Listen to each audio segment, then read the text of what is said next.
Oh, you are ready. Good.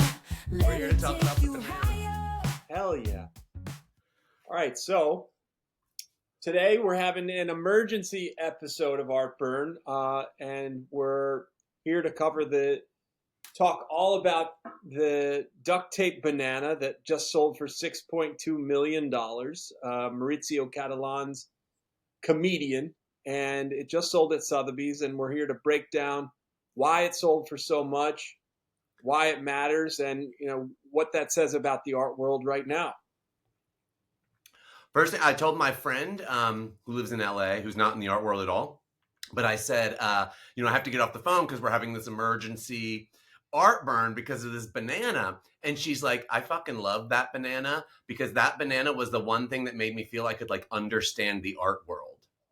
And Wow. I thought that was a really interesting perspective because, first of all, I was in Miami when it was there. I don't think I saw it in person because I was working a booth, but I thought it was really simple and kind of, to use your word, kind of genius. Okay, hold on. I need to go get a fucking banana. That's right. Second. More bananas. Yes. Look at Frenchie in his banana soup. Of course I have one in my kitchen. A little bit unripened, but you know what? It will do. Okay. So, please, RJ, the floor is yours. Tell us why. Well, I mean, I like Cattelan a lot. I like his work, and I think he's really smart. And I thought this piece, especially at an art fair, and I think it was $250,000 originally. I think that was the retail price at the fair. It sold for, there were 3 editions, and they sold from 110 to 180. Oh, 110 to 180. I mean, to me, that's a kind of the best kind of institutional critique, right? You put up a banana with duct tape, it's bananas. You sell it for $100,000, which is such a comment on the absurdity kind of the art market in some way. Okay. And then, but it's also, I think it's just. But set the stage. How, when was that? It was 2 years ago or something? Set the stage. No. It was maybe 5 or 6 years ago, pre-COVID. Hold on, I'll look. I think it was more recent than that. Let's look.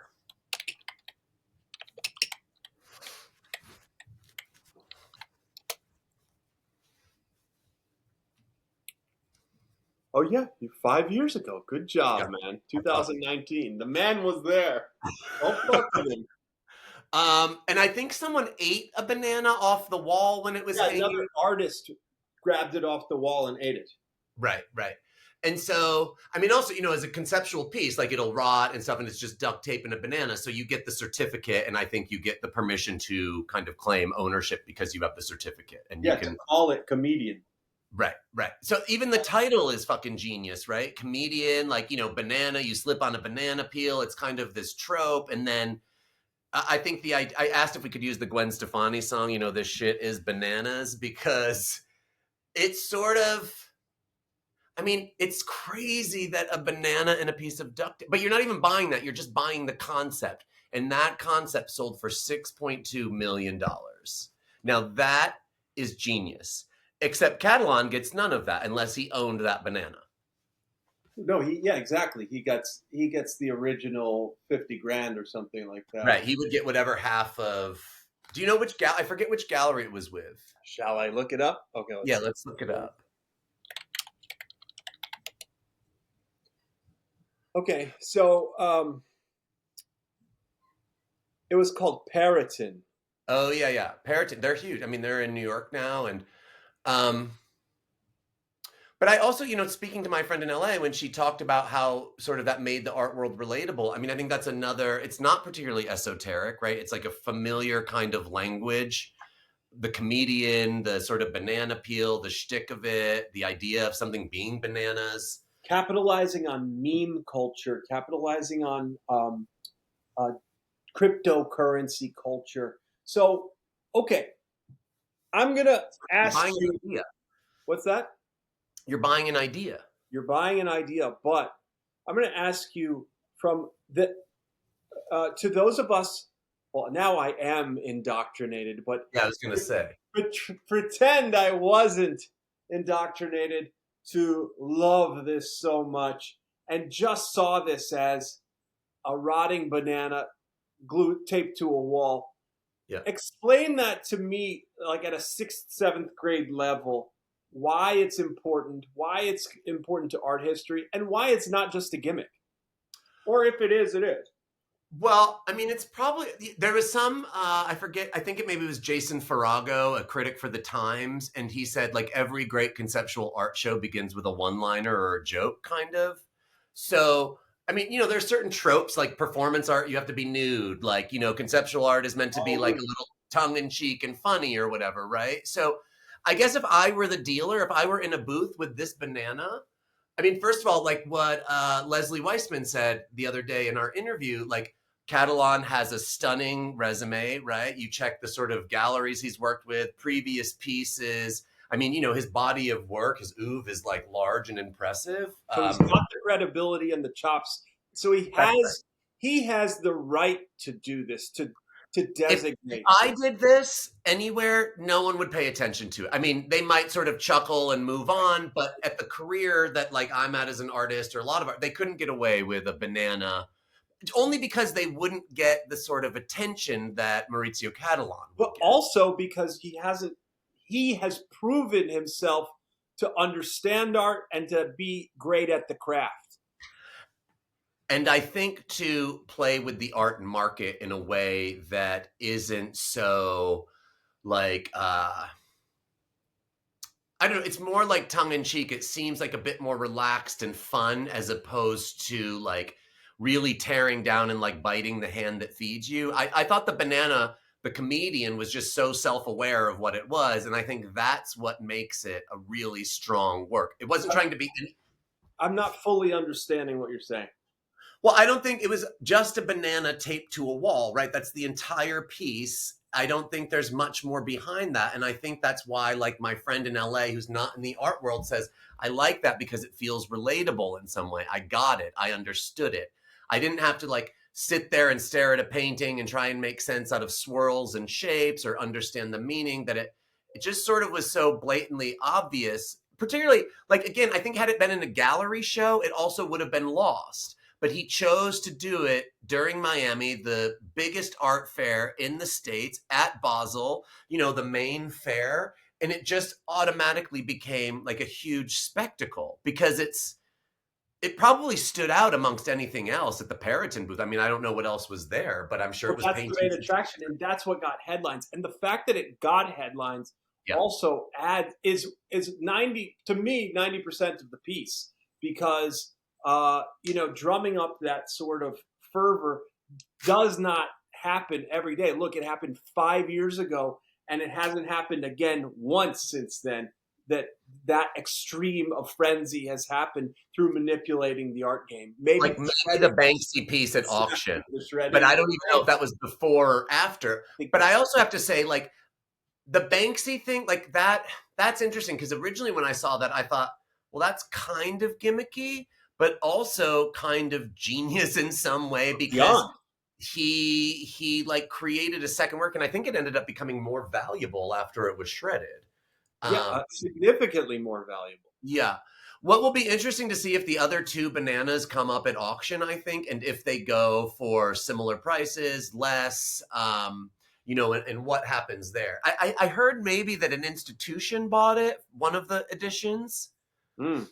I mean, that's also like, that's an institutional piece to me because it needs to be maintained, right? Like, you have to have someone Changing the banana every day. changing the banana because the banana will rot. And like, I think, it's very specific. It can't go in a case. It can't be framed. It has to be taped to the wall. Like, I don't know if there's specifications. I think there actually is specifications about the length of the duct tape and that kind of stuff. So yeah, I mean, again, like he's dictating, and that should be fact check Earl because I have no idea actually. Yeah, whatever. But I think there is. I think it was like very specific. So he's like dictating what the piece is, but it's an idea. And that to me is like, it's a different kind of labor than like making a sculpture or making a painting or even building a performance, to sit and I don't know how long it took him to come up with this idea, obviously. but I think that's what I just think is so strong about it, is it's just pure simplicity. And it's just this kind of id, right? It's just his, like, I felt like when I heard about it, and maybe if I saw it at the fair, I can't remember, it was just his like immediate response to this very intense Art Basel 4-day money, money, money, money, money frenzy that just happens. And that's all that anyone can talk about during art fairs, for good reason, because you spend buckets of money to be there, right? And so the pressure's sort of on. You're there for like a 4-day boat show, basically, and you spend $100,000 just to get your merch in a booth, right? And whatever it costs to bring your employees there and food and all of that stuff. And I think the expenses are so absurd with art fairs that in some way putting a banana with duct tape for 100 to 180 grand or whatever makes perfect sense, because it's an absurd piece in an absurd setting. Mm. And so I think with like what he's done is just kind of match the energy of the space where it was shown. And Wow. I think, and again, I don't know that it would have worked had it originally been in a museum or in a gallery show. I think it was so specifically talking about a market. Yeah, it had to be in uh it had to be at Art Basel at that time, and it had to uh everything was just perfect. Yeah. But let's talk about like its significance in art history, and like how it's referencing Duchamp, and how it's referencing that banana by Warhol, and anything else that you can think of. Well, right. So I guess it's kind of just automatically a ready-made, right? So this is Duchamp's sort of claim to fame, is the ready-made. So he took a urinal and said, here's a sculpture. He took a bicycle wheel and put it on a table or chair and, put it on a stool and said, here's a sculpture. Or he flipped the urinal upside down and signed it, right? So those were the ready-mades. They were already created. There was little to no intervention.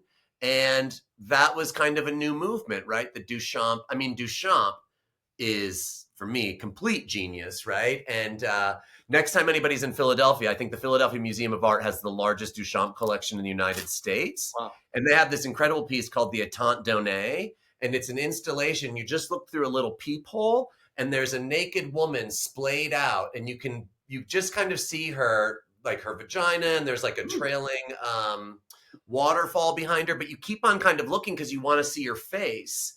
Anyway, this is not about Duchamp, but I do think in art history, well, first of all, time will tell what the impact of this is on art history, but I do think it's certainly in the kind of tradition of the ready-made. Yeah. And Duchamp, I think it related to Jeff Koons. It's so poppy. Oh. And Jeff Koons has made these like hyper realistic paintings, hyper realistic Coons sculptures. must hate that he didn't do this. I think it's probably not, Koons is like very manufactured. He kind of reinvented the factory post Warhol, right? He has a staff. And this is the other thing. Like, you literally see his hand in it because he puts it up on the wall and, sort of walks away from it. So it's like, in that way too, he's like the creator, he's the installer. Yeah. Wow. He can do it all on his own. He doesn't need a team to assemble the banana. But I guess also, it would be interesting. I would love to see the sort of contract or the terms of like what the banana, what you can do with it, what you can't do. Because I don't think you can hang it like on its side or upside down or, you can because you own it. But I think he could potentially like disavow the artwork if you like strung it from a light or something, And how much do you think like the viral element of it, like the fact that it went so viral? Well, two questions, just so I don't forget what I'm going to say. So the viral aspect is really important, but also like the accessibility aspect. I know your friend kind of mentioned this, but it's like that's exactly who we are. We're trying to be accessible to a broader audience of the art world. And so, like, how does that tie into both of those things? Well, I think what's funny is when she told me this today, I thought it was actually really esoteric and would have been even like, people would have been like, oh, the art world and a banana, dumb, stupid. My kid could do that kind of thing, right? Yes. But I was pleasantly surprised at her reaction, because I think, not that there's a right or wrong reaction, but I'm going to say I think that was the right reaction, right? Like, oh, that sort of made me feel like I got like, she's in on the joke with everybody else, kind of, because it wasn't so highbrow. It wasn't so. I mean, it is both low and highbrow. That's the Right. other But, like, genius. did she know that he was referencing Duchamp and Warhol and Koons and all these sort of things? No, I doubt it. Right. And that's the genius with like Warhol, though, too, right? Or even Koons. I mean, you can look at some of this stuff and you can be like, oh, it's 3 basketballs in a fish tank. Like, that's aesthetically pleasing to me. It's a vacuum in a plastic case. It's a big balloon dog. The sponge and mirrors from Koons really get my motor running. So, but right. So all of that, I think you can, I mean, maybe this is what makes a really great artwork is like, you can look at it at surface level and enjoy it visually and aesthetically and just sort of, it's an object. And, you know, you could, first of all, if we all had the banana in our house, it would be an ongoing conversation piece for the rest of our lives, right? Maybe we like should sell them on Amazon, just a plastic one. I wonder. I mean, here, I just made this banana. I know, it's freaking brilliant. So it's interesting. I mean, I remember talking to a curator around this time who worked at the Whitney, and she was saying it's a good piece, but I'm not sure it's like his best piece. But I do think it was kind of immediately recognized as like a really good and significant piece. I don't think people thought it was a one-liner or one, you know, a sort of one note. Well, I'll tell you, I just read Jerry Saltz's thing, commentary on it. Oh yeah, what does Jerry say? He loves a spectacle. Well, so he thinks it was a scam, but like, all right, I'll give my analysis, but I'll read it exactly. Yeah. The typical and self-congratulatory in joke laugh of an onanism artwork having intellectual climaxes at the sight of a once interesting work sold at auction for a lot of money and not much more. A one-day market story at a time of one-day market stories about things the market does because others in market have already done it. Keeps the suits distracted. So first of all, I had to put that in fucking ChatGPT because I didn't understand a goddamn word he was saying. Well, he said he's jerking off, right? Like onanism, he's like masturbating, and it was a good piece, but the auction record is absurd, and blah blah blah. Well, yeah, and also, yeah, he's kind of saying. Let me pull up the ChatGPT because, like, again, fucking. Yeah, I picked up on that word onanism. I had to Google that one too. Like, he's trying. You're like, so I hard. do that often. I just didn't know what it was. Yeah, exactly. I didn't know I was a pro.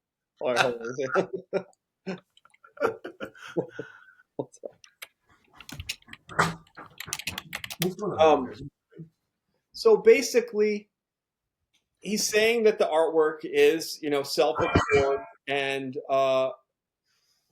art world is self-absorbed, and basically that the art world, like, it operates in an exclusive club where like insiders can share a joke that outsiders like find confusing, and then basically that it implies that the art world is engaging in an act of self-indulgence with the onanism thing, and basically well,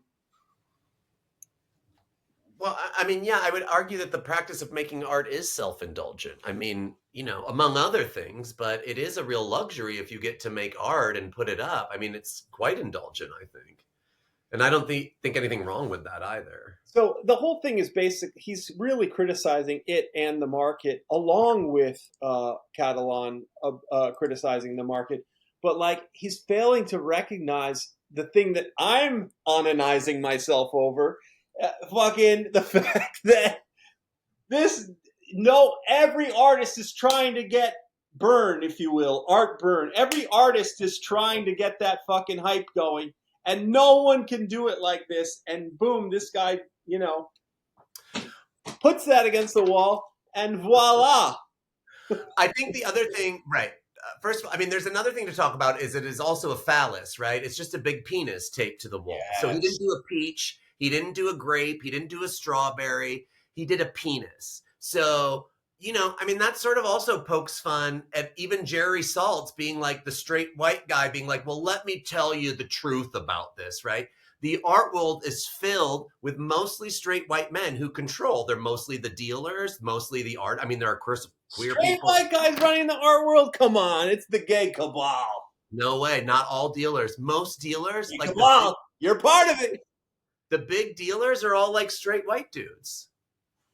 Really? Yeah, of course. Periton is a straight white dude. Gagosian, like they all, you know, it's Whoa. like they have female directors, but there's a real, so maybe, I don't know again, but it is a phallus taped to a wall in a very sort of phallic industry. And Jerry Salt's comment about the suits, that references men too. And I think that's another thing. Like, there's a group of investment bankers sitting around jerking off about this banana right now, being like, oh man, we just did a good deal, or whoever bought it, And I listen, it's an absurd team, the Sotheby's team, but they're considered the suits. But nobody's more of an industry insider than Jerry. He blocked me on Instagram for probably trolling him, so I had to read it on Facebook.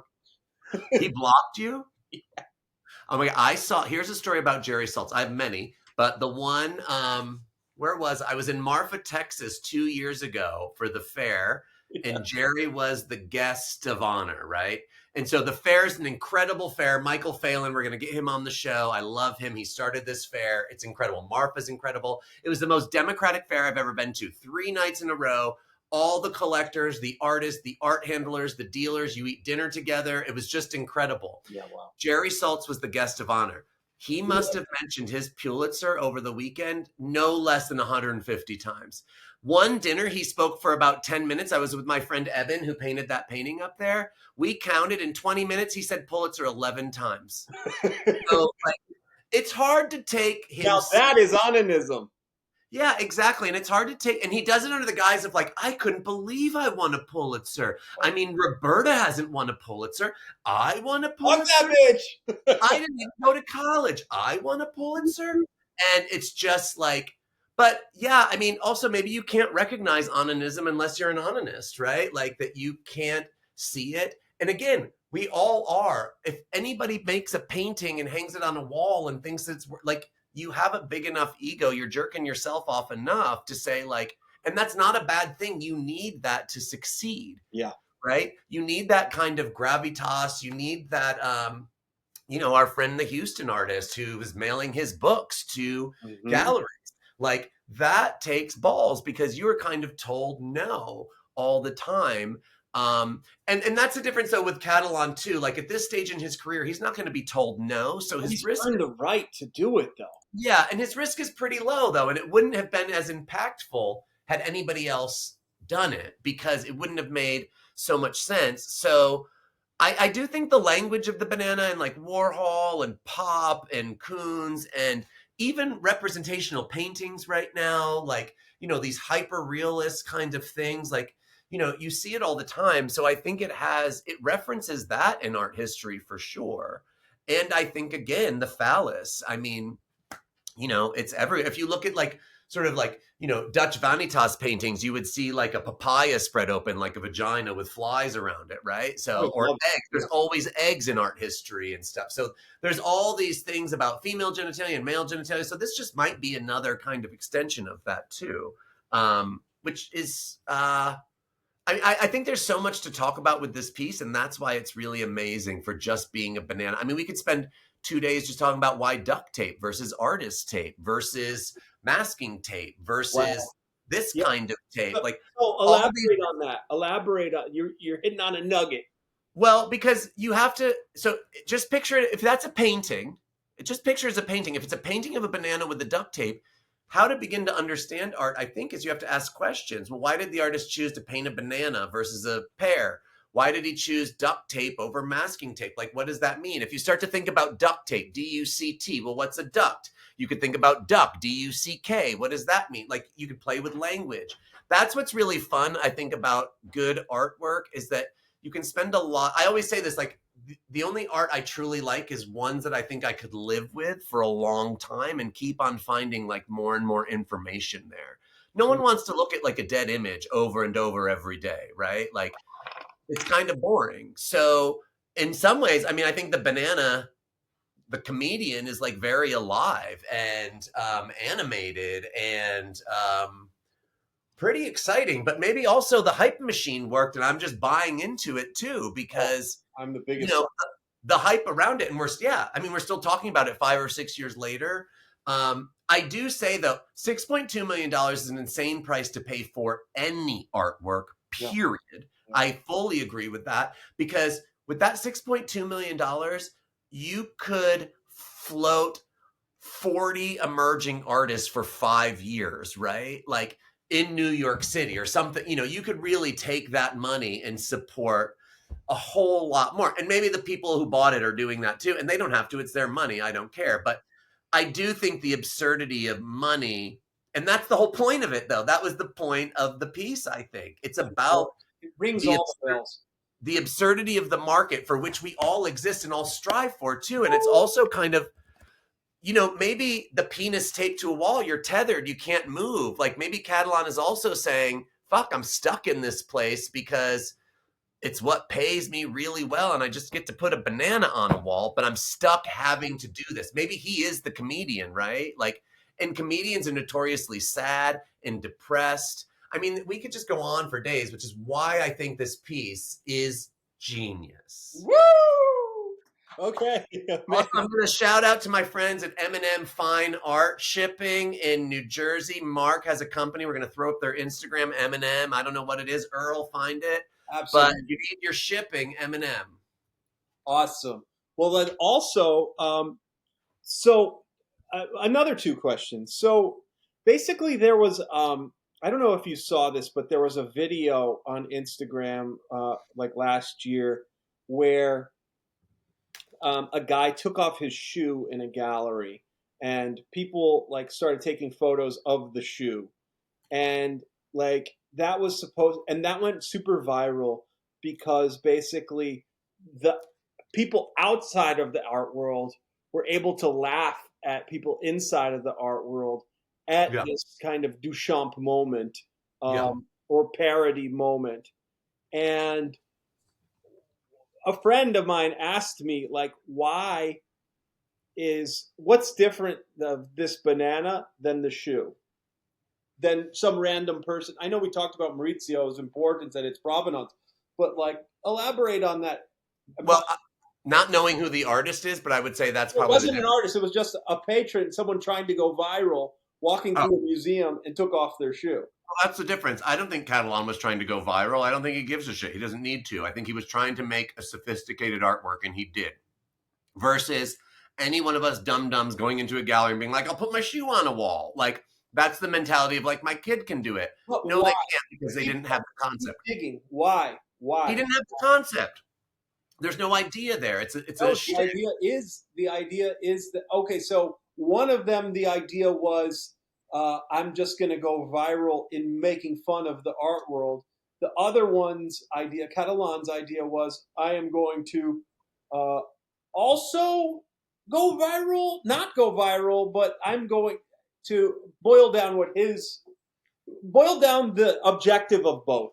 I guess, well, I can't tell you for sure, but I would say that I would guess that Cattelan has zero interest in going viral or anything. But he did, and that's what made the work. Well, right. Versus someone, like, you can tell if someone's trying too hard. And this is the other thing, like someone who goes into a gallery that's not the artist in the gallery and then like disrupts the gallery by putting a shoe on the wall or whatever they did is a disruptor. Maybe that's artwork, but it's also potentially disrespectful to what's in the space. Like, I would kind of say like, get your own show, do it outside. Like there's ways to comment. I should find out who this artist is too, because maybe they're a genius. I have no idea. No, it wasn't even an artist. It was an Instagram person. Right. So like that to me is just like making fun of the art world, which is totally acceptable. The art world should be made fun of, right? But this is not making fun of it. This is institutional critique. This is very different, I think. This is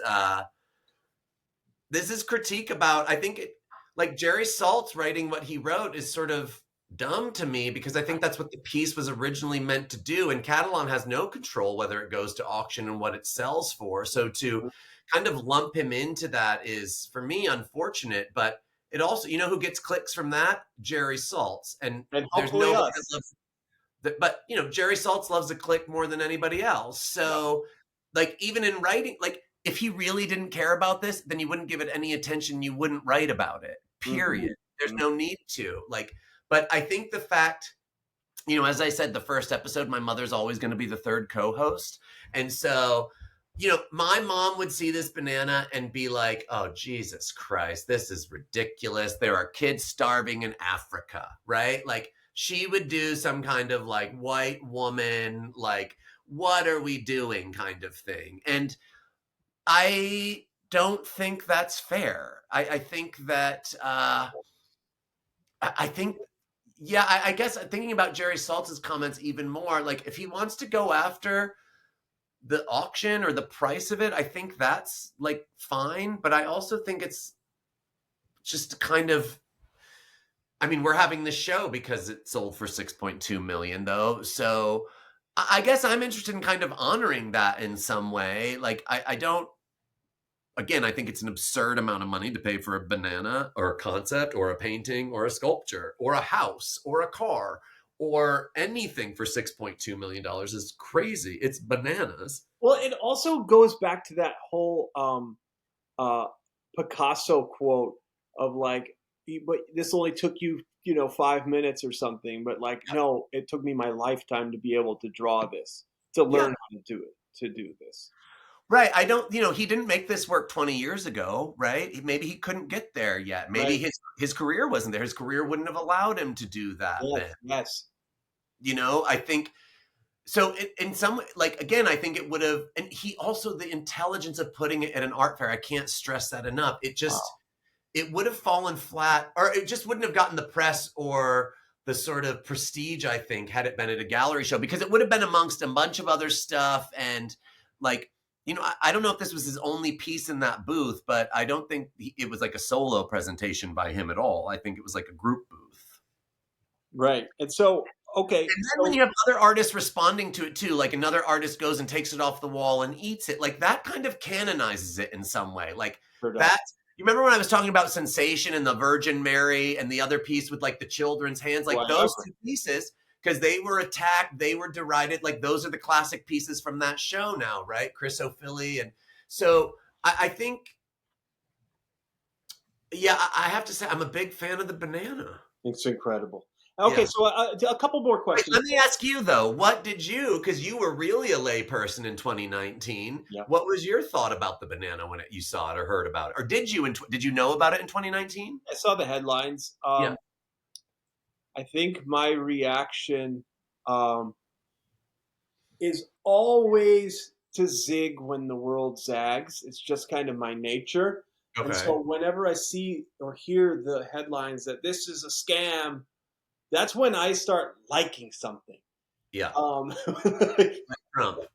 Yeah, exactly. Exactly. Like you're like, as soon as you weren't allowed to say you don't like Trump, it's like, fuck you. I fucking love the guy. And now he's my fucking George Washington because I looked into it. But I would have never opened my eyes to it if like people that I loved wouldn't allow you to say that you liked him. You know, that to me, really got my spidey senses like put on high alert. I think a lot of people, right? Oh yeah, now half the country. Yeah. So, but back to the so I immediately was attracted to the work for sure. But also, did you, as a visual thing, did it appeal to you as just a banana taped to a wall? Like you were like, oh, I get that. I like that. That's for me. I didn't get it, but no, like I did like the way it looked because there was an artist on Instagram that I bought a work. I bought a work in 2014 from a kid on Instagram that just made a clay orange on a pillow. And put that on the and it just went on the wall. And I was storing it at my dad's house. When I moved out of Brooklyn, I put all my stuff at my dad's house that I didn't take to Houston, and he threw that shit away. What? I swear he threw away a bunch of artworks. One by Chloe Wise, once, all kinds of other works that I bought on Instagram through the years that he thought was just junk. We should have your dad on the show to be an art. We should just show him artworks and let him critique it. That would be amazing. Yo, I know we Just should. like pop stuff up the screen and like let's get his first reaction. Because actually, I think that is so fucking valuable, honestly. Because when you get that reaction from people who don't think of it's art or don't know what it is, I think that helps everyone else to kind of break down and see what's beyond. I mean, beyond just our immediate selves in the best. You don't have to agree with him. I mean, maybe your dad is not sophisticated. I have no idea, right? But like, He just has no artistic knowledge. It was born, he's 85 years old. He'll like a nice piece of artwork or something that's beautiful, but doesn't want to dig any deeper than the what surface. visually sort of pleases him, right? Yeah. Yeah. And that's how most people, I think, buy. Like, and I think that's a fine reason to buy. I do think in that way that, or collect or, even make work. But I think I think personally, if you don't like investigate the work and, really sort of sit around and analyze it, then you're missing out on a lot. But it doesn't mean that you can't just enjoy something for its pure, like, visual pleasure, like, period. You can be drawn to an image and not have to go so deep into it and understand but that, again, I think that's what makes a really exceptional artwork, if you can just enjoy it visually, and then you can spend a lot of time getting behind it and seeing what's there. And also, we don't have Cattelan on the show. I have no idea what he intended with the banana, really. I've never read about it. I just heard the headlines. Like, I don't know if it was about the market. I'm making that up. It makes a lot of sense it would be about the market. It makes a lot of sense it would be about men in the market. You're tethered, like, you're taped to a wall. It's duct tape, which is also a super masculine tape if you think about it. Like, duct tape is what dads use to, like, tape their It's boots or everything. tape a pipe. Right. You fix everything he didn't use artist tape, and he's an artist, right? Artist tape, too feminine, maybe. Like, so if you really get deep, this could be a comment about masculinity, period. Maybe it has nothing to do with the market. Yo, I'm not mad at it, baby. The comedian could be every fucking man, myself included, that's just walking around swinging their dick, being like, hee haw, hee haw, hee haw. Like, women rule the world. I'm sorry, that's just the truth. They take care of men. They raise us poorly sometimes. Love you, Mom. But like... I read this quote actually it was on my TikTok, this philosopher, Alain de Botton. He said, you can always tell if a child has been raised poorly if they have a strong desire to be famous. Now, there's nothing I've ever wanted more than to be famous. And he goes on to say, because if they're not getting that love at home, then they're going to seek it from all of these external resources, right? So we could even be talking about themselves. Yeah. Well, that's harder. That's the hardest, self-love, right? Onanism, self-love. We keep on coming back. Wow. But I mean, I also think if we think of this, first of all, I think every artwork that every artist makes is a self-portrait, whether you're aware of it or not, because it's your id, it's your super ego, you're working out your demons. It doesn't have to be therapy, but sometimes your subconscious just takes over, right? So like, I mean, this could be Cattelan taped to a wall, feeling tethered by his career. And this was a shift in anything he had made before. Everything else was kind of made, very manufactured, sculptural. This was a big change for him. I mean, it was a simple, quote unquote, piece. It didn't require a team in any way, shape, or form. And so maybe he is the comedian, the jokester, the conceptual artist that has to begin every show with a good joke. And maybe he was exhausted because he was so tethered by the fucking duct tape, which could be the art world, which could be the market that insists you have to pump out the same thing over and over and over again because you don't want to mess up your market. The collectors are buying. Make another Hitler sculpture. Make another this sculpture, the Pope, because these things are, he did this like little baby Hitler sculpture, which actually I made a sculpture of Michael Jackson based on his Hitler sculpture. So I don't know. I mean, I wish I had the banana, quite frankly. It's unbelievable. So I had another friend ask me, like, continue to pry. She couldn't grasp, like, how or why someone would buy the rights to do something. Like if you're buying art as decoration, Yeah. why would you want something that's going to rot every day? So this definitely is not bought for decoration, right? This would go to an institution, a really good collect. And there's lots of difficult art, not a lot, but there are difficult artworks like this. It's the same thing if you buy, I don't know, it's like it's intellectual property in some way. I don't know. I think it would.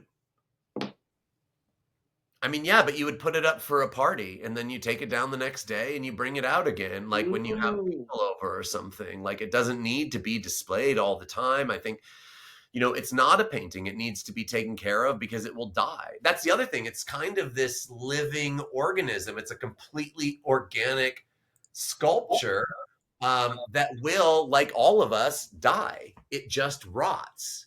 Artwork will not. Artwork, oil, acrylic. I mean, acrylic's plastic. It's going to outlast all of us, right? So Mhm. this could also be about, time and death, and Yeah. it will die. Catalan's not a young man It's anymore. also a still life. Absolutely. It's a portrait. It's a sculpture. It's a painting. It's a performance to go at the art fair and put it on the wall. It is ringing my bells. This is why I think it fires. Did you just say this? It fires on all cylinders. Now I'm talking like you, Topper J. You're turning gay and I'm turning straight. Yo, I like it. We're going to meet in the middle at bisexual. There we go. They, them. Yeah. Well, that's transgender or gender nonconforming. We don't know. Whatever. Maurizio Cattelan says that I am. I will be. There you go. The artist. So, okay, so back to, I have one more question. You mentioned that, like, artists are all striving for this. Can you elaborate on that a bit? Well, I mean, I don't know an artist who wouldn't want a blockbuster piece or a blockbuster show or a blockbuster whatever, right? Even if they themselves don't want the attention, which I think lots of artists are kind of reserved people, and Mm-hmm. you still Like Marcelo was like, I don't want the headlines. I want the art to have the headlines. Like, yeah, exactly, right? Like he said he doesn't want to be on the cover of Time magazine. He wants his painting, right? Despite being like a good-looking, outgoing guy, like he doesn't. So it's an interesting dichotomy of like artists want to perform or show, but a lot of times they want to be. That was always my fantasy of being famous, was that you got to be seen, but from a very, very far distance, right? No one could have access to you. So like, and you got to do and be whatever you wanted to be, and no one could touch you. I always thought of Michael Jackson when I was growing up, right? He got to be, I mean, he was a real freak, but he just got to do whatever he wanted to do. Hold on, I gotta get this dog.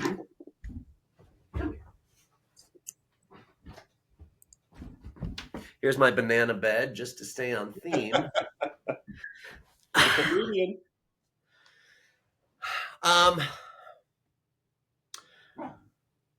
don't know. I hope we find out who buys it, but we won't. No, they released it. Oh, they did? Who did it? Yes, it was like a cryptocurrency zillionaire. Oh. So I'll Google him. Unbelievable. Yeah. Wow. And, okay, so then one last question. We might have touched on this, but I don't remember what you said, if you did. Can you elaborate on the title, comedian? And how that again, I think... Lua, stop it. I think it's... I mean, this would just be my quick analysis, but hold on. Lady, you crazy. Come here. Come here. Okay, you come here. I mean, I guess I think it's probably about him. And it's like a sad clown, maybe. Like, comedians are notoriously depressed. This is what they talk about. Like, I think it's... But it's also, the banana peel, that kind of trope again. Like, whoa. You slip on the banana peel. I think, like, Steve Martin maybe did stuff with bananas. And he's I forgot making a joke. Yeah, I think it's making it's satire, but satire I think is a better word than joke, because I think it is I think it's not only satirizing the art market and the gallery world, but I think it's satirizing himself too. I don't think that's why I really like it. Like, I don't think he's like, oh, I'm the artiste and I'm making like, I think he's in there with he is the comedian. It's him. Like, he's the comedian. He's the phallus. I mean, he's also like he looks like a penis. You know, he's tall and thin and, you know, it's like Abe Lincoln. It's like me. It's like you. We all look like fucking phalluses. And we're all jokesters. We're all comedians. Men are goofs, like, period. They're adults running around. They're like adult babies. And it never stops. It Wow. really, truly never stops for men, I think, because women have to take care of everything. Uh-huh. Yeah, my dad is 85. He's still like a Joker type of guy, Yeah. goofy. Not Yeah. as goofy as me, but goofy. Well, and then, like, listen, Goofy's a great thing to be. I'm not like knocking that at all, but I couldn't imagine, and I just can't imagine a female artist making this. It would be a different piece altogether, and I think, the banana. I hadn't ever thought about it as a phallus, of course, even though it is. But I mean, all right, guys, these dogs. Yeah, I think the comedian just, I mean, gosh, it says so much. But I think that's probably him. He is the comedian. He is maybe the banana. And the duct tape might be all the things that are kind of holding him in place, holding him back, holding him together.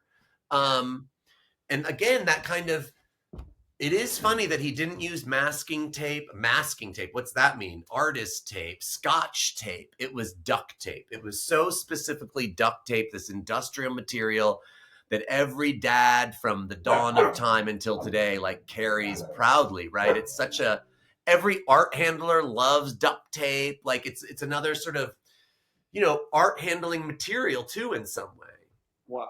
So the material is like, what's really nice is there's like a lack of preciousness about the work.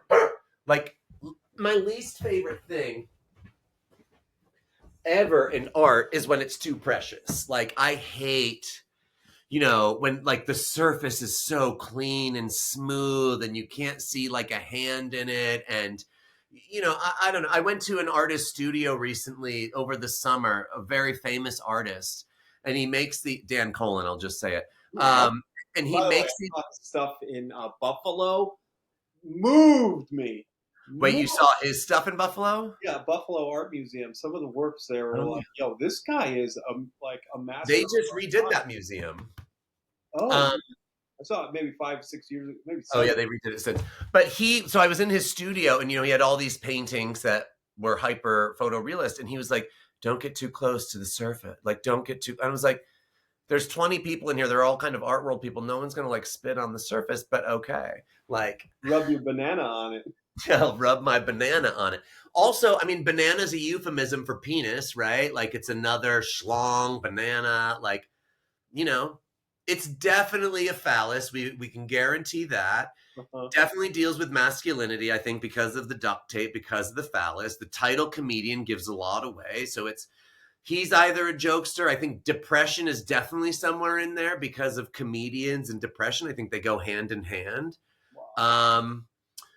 It's an organic thing that will rot, like all of us. So there's this real figurative element to it. Also, figurative painting is still huge. It's this ongoing comment. Maybe it's like he's tired of fucking figurative painting. Just like put it on the wall, get it done with, right? Like, because figurative painting has been around now, I mean, forever, but it's been so popular in the market forever. So there's so much that the comedian can be. And I think we could come back in 6 weeks from now and do another show about the same piece, and I would have generated more ideas just from being in the world and seeing a banana in different places. And, and again, I just think when I went to grad school for creative writing, and I was told every comma matters, every period matters, every paragraph matters, every the, and all of that matters. It's the same thing with an artwork. Yep. Every move matters, and he chose to put this out in the world like this. So nothing was a mistake about this, right? Mm-hmm. So that's the first thing I think I was just in New York City last night. It's a true masterpiece. Yeah, and I was in New York City last night. I went to 2 openings, and what did we think? Well, I love Ian's going to be on the show. Ian Felice was one of them. And Awesome. Megan Stevenson. They're both beautiful shows at halfgallery.com, Ian Felice and Megan Stevenson. But, you know, I really looked at those paintings. First of all, I look at the images because that's my job. So I was dealing with the images. And then when I see them in person, I really try and think like every move matters. And Megan Stevenson actually has this one painting. And if you just, I'll get the image and we'll throw it up. If you look at it, it looks like a broken strand of pearls coming out of a woman's hand. And I said, why did you segment it like this? It's like one pearl and then 3 pearls and then 2 pearls. And she goes, it's Morse code. And I always like to put an Easter egg in there. Yo. And I said, wait, that's Morse code. What does it say? And she says, it's the title of the painting. But if you looked at it, you would look at this and it's just a broken strand of pearls. But because I had access to the artist last night, she explained to me that that's Morse code and that the Morse code is an Easter egg that she hides in some of her paintings. And also that's smart. Like Easter egg is like aping Taylor Swift language. Like, and Megan Stevenson is a super, like, I hate using this word, but a hot artist at the moment. Like people love this work. It was a packed opening.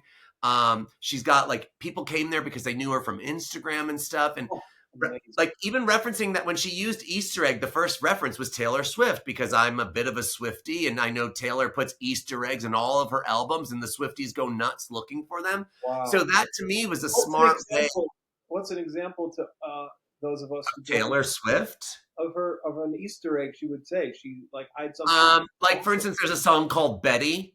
And Betty is the name of Ryan Reynolds and Blake Lively's daughter. So she's like written a couple songs with like their kids' names in it that like are kind of secrets that maybe you would, I mean, they're not super secrets, but for real Swifties, I mean, there's so many Easter eggs of who she's talking about and this person she dated and this model that she hung out with. But because I think, I mean, I love Taylor. I think she's a good songwriter. And I think there's the surface again, right? There's a pop hit that like you like, but there's a lot behind that work. And people don't give her credit for that because they see her as just a pop tartlet and they say, oh, she's just like Madonna. She's a famous businesswoman. She's great at putting on a spectacle. But no one sort of considers everything that's behind it. And I think, so again, I'm coming back to my friend Becky in LA. I assumed that everyone would have thought this was a spectacle. And it was a spectacle, period. But it's also everything else behind it. I mean, if you can get to that point where you create a spectacle, right? It's like the marriage of art and commerce at the same time. You know, like for me, this should be, I think $100,000 is a fair price for that sculpture. Well, that brings our next question. Okay, you've got 100 million in the bank, 500 million in the bank. Buy, sell, hold it. Would you raise the paddle at 6 million? Would you go that high? You had the moolah? Probably. I was going to be like, no, oh my God, I'm terrible. I would do it right now. I put on a credit card. Are you kidding me? Like, I'm terrible with money. Yeah. Yes, absolutely. I want that banana. It's incredible. Like, and the thing is, any one of us could go right now and put a banana on the wall with duct tape, right? But I would never do that. I would be embarrassed for someone to come into my home and be like Trump has that fake like Matisse or something hanging in his bathroom or whatever, right? Not to keep on referencing Trump, but like, I want the real thing. I wouldn't just put up a banana with duct tape because I would put this up for this because it's not the same thing. But yeah, I would actually, I think $6 million is an insane price. But sure, I guess if I had infinite amount of money, I would have put $6.4 million. Go up. I'm curious. I want to see if the other 2 editions come to auction. Although I do think that an institution bought one, so that would never go to auction probably.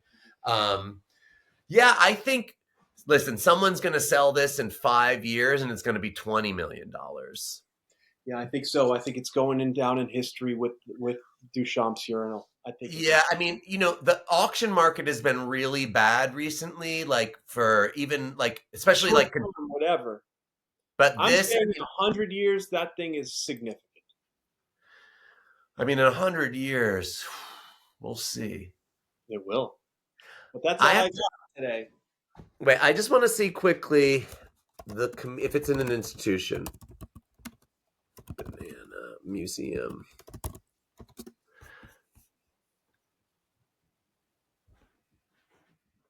Oh, it was also shown at the Lee Museum of Art in Seoul, South Korea. It was eaten then too. An art student from Seoul National University removed the fruit and devoured it before taping the peel back to the wall. Wow. Some balls on that kid. I mean, that was in 2023. Wow. I mean, that is...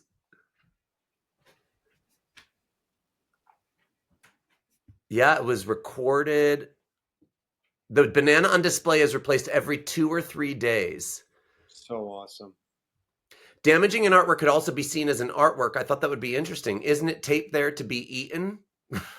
When told about the incident, Mr. Cattelan said, "No problem at all."